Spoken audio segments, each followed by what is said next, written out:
After 3 inconclusive elections and 18 months of political paralysis, Israel finally has a new government.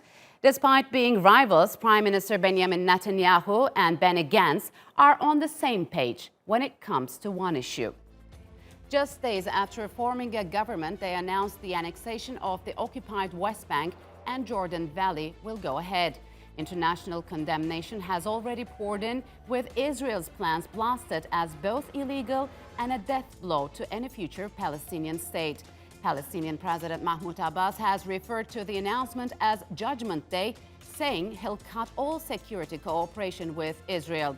Turkey and several European countries have also criticized the move, warning that Israel's unilateral actions violate international law. Netanyahu, whose corruption trial just started, has repeatedly said that having Donald Trump in the White House presents a historic opportunity to redraw the map of the Middle East. But will his plan backfire and lead to further violence? Is a two-state solution all but dead and buried? And what does this mean for the future of the Palestinian Authority? Joining me now from Nazareth in Israel is Aida Touma Sliman, a member of the Knesset for the Joint List and Alliance of Arab Parties, and from London, Asa Winstanley, journalist at the electronic Intifada. So Aida, Asa, welcome to Straight Talk. It's good to have you on the program. Aida, let me begin with you. Tell us about the timing of the announcement of this annexation in terms of Israel's domestic politics. Why do you think Netanyahu is so insistent on this annexation since he secured his premiership? What do you make of it? Well, first of all, Netanyahu understands very well that he has an open window now till the elections in the United States of America to implement his political plans of annexation. And he wants to use it, and he wants to be able to finish his job before anything goes back. On the other hand, we understand, and our estimation is that this government of Netanyahu is going to last no more than 1 year, 1 year and a half, and then we are heading back to elections. So his time is also limited this wide. The third purpose that we are seeing also, he understands that the world is still under the crisis of COVID-19. So he wants to make the annexation as possible easy without a real resistance internationally, while the world is busy trying to deal with the corona crisis. So you say he is exploiting the international preoccupation of COVID and make a unilateral action? Yeah, well, he exploited that in order to create his government under the title of crisis. Of the crisis, he created a government. Why he doesn't, I believe he is also able to do it this way. We have to understand also that he kept the ultra radical right wing outside this government. The two of them, Israel Beitenu, Lieberman, and Yamina Ayel Shaked and Bennett. So he needs also to emphasize that he can implement annexation and be radical as much as they are without having them in the government. All right. So Asa, Palestinian President Mahmoud Abbass has made previous threats to scrap all security agreements, ultimately not delivered upon. But his latest statement involves some of the toughest rhetoric. So what's your take on that? Well, I think Mahmoud Abbas' rhetoric on this issue, as on most things, is entirely empty. Until the Palestinian Authority really recants on its promise of security, so-called security coordination with the Israeli occupation, all these threats are completely empty. Mahmoud Abbas has been making these kind of promises for years. He's been threatening to tear up the agreements with the Israeli occupation. So what would take these threats to look real?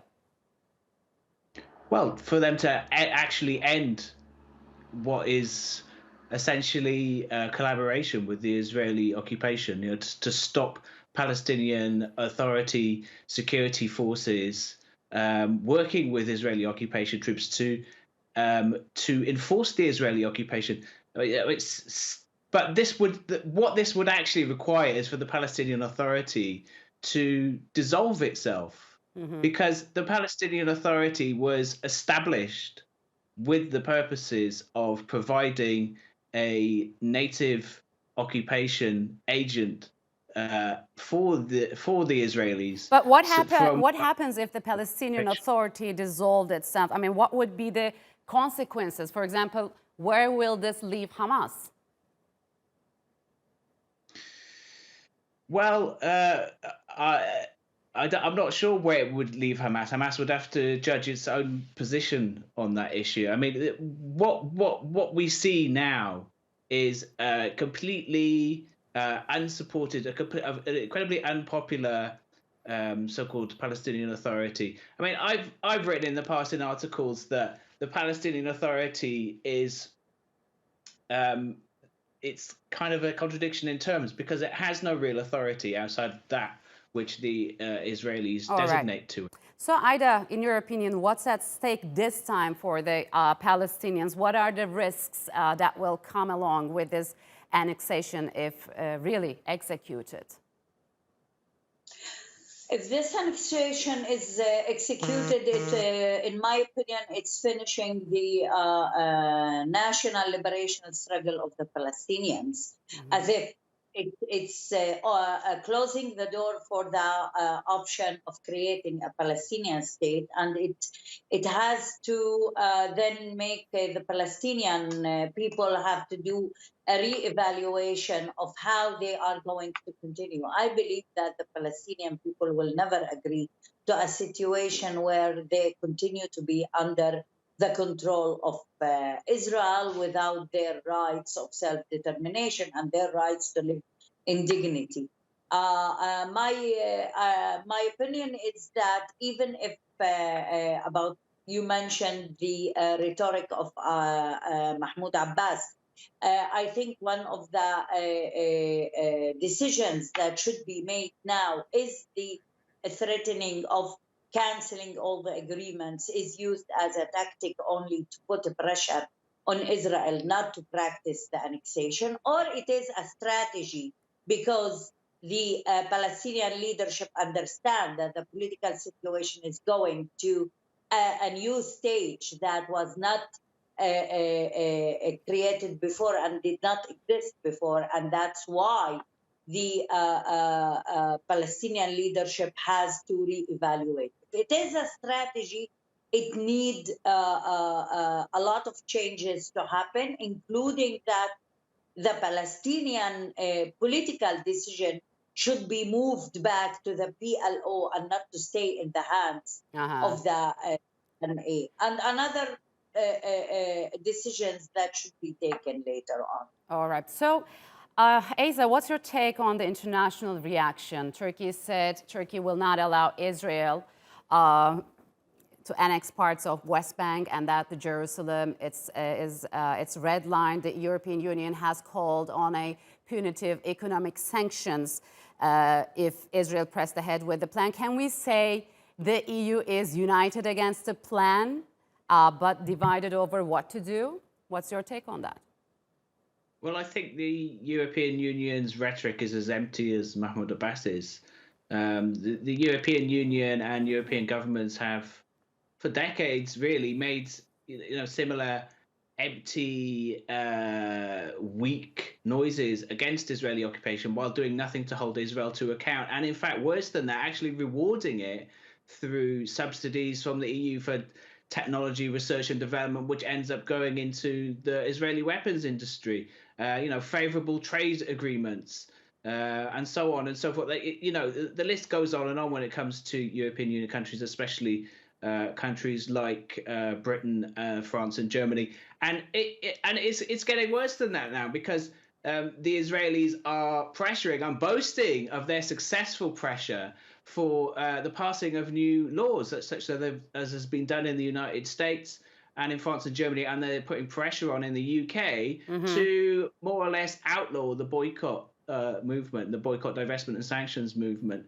targeting Israeli war crimes. So until the EU and its member countries reverses its complicity and involvement with Israeli occupation, Israeli war crimes, and Israeli apartheid, these empty rhetorics and empty words about sanctions and labeling of settlement produce, this mealy-mouthed stuff, All right. will mean nothing until they hold Israel to account in actuality. All right. So, Aida, what do you make of the Arab world's reaction? Publicly, they condemn Israel, but maybe behind closed doors, they do the otherwise. And Jordan, which is one of only 2 Arab states to have signed peace treaty with Israel, blasted the plan, saying its execution could lead to the collapse of the Palestinian Authority and produce chaos and extremism in the region. So is this a security threat to Jordan, and how Jordan will manage to balance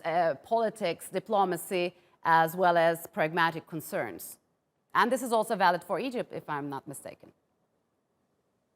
Well, I think there is a difference between the situation with Egypt and with Jordan. Jordan have a very clear, close border with Israel.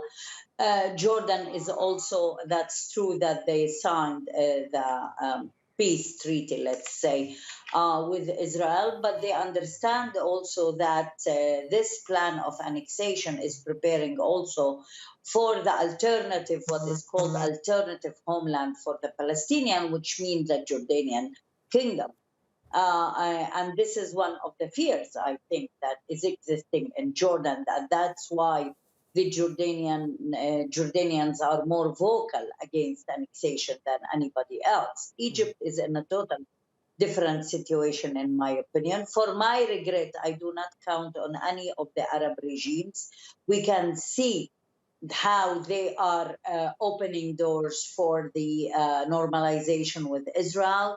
They are having different levels of talks and meetings with the Israeli government, with the most dangerous Israeli government that existed till now. And I don't see how they are acting, how they are going to react. I have a real fear of the issue of annexation, and the world should understand that if it is not prevented at this point, we might end looking at a situation like the annexation of the Golan.